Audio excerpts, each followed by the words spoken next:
Chapter 6. For a few years, in the time after my first son was born and before our divorce, I thought I had life figured out. I had stopped drinking. I only did hard drugs on the weekends and only when we had a babysitter to watch the kids.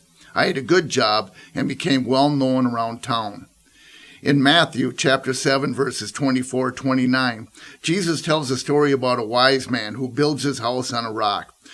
Where he had a good foundation, a foolish man built his house in the sand. A storm came, the house built on the rock was fine, but the house built on the sand was blown away. I thought I had built a good life, but it had all been built on sand. The storm started after my ex-wife took the kids. I ran away to Okoboji, but eventually came back in order to be a part of my children's lives. For a while, I kept things going by flipping my drug use. During the week, I'd numb myself with drugs. Then on the weekends when my kids would visit, I'd clean myself up. It kept me sane enough to function, but then the storm swept my house away. I worked hard at being a good dad.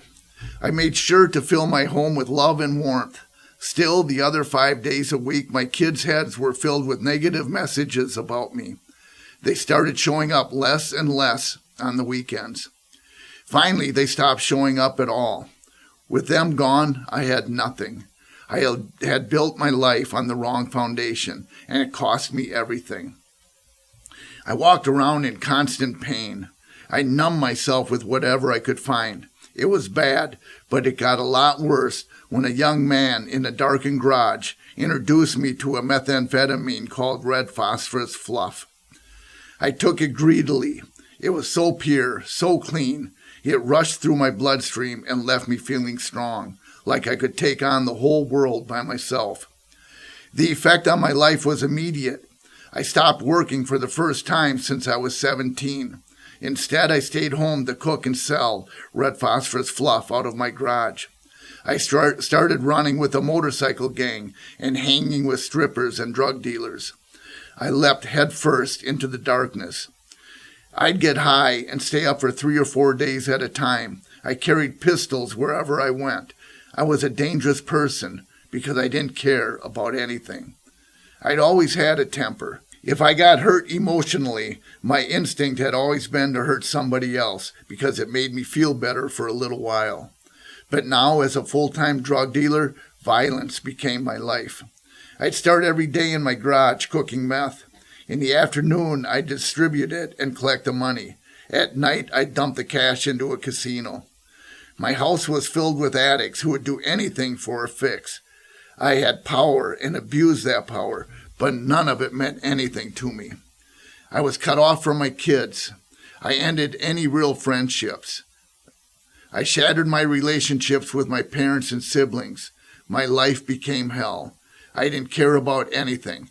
I didn't care if I got pulled over. I didn't care if I went to jail. I didn't care if I got into a fight.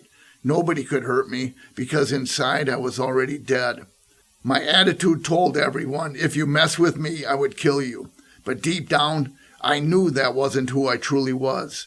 Looking back, I know God never abandoned me. Through it all, I could hear his voice trying to remind me something had gone wrong. I'd been created for something better.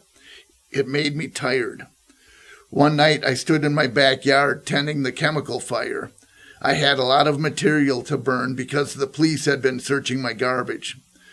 My friend Kevin, who went by Opie at the time, stood next to me. I'm tired, I said.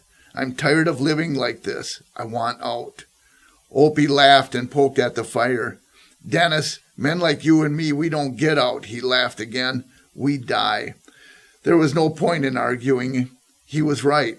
I was 40 years old. I had nothing. I was nothing. All I had, all I knew, was darkness.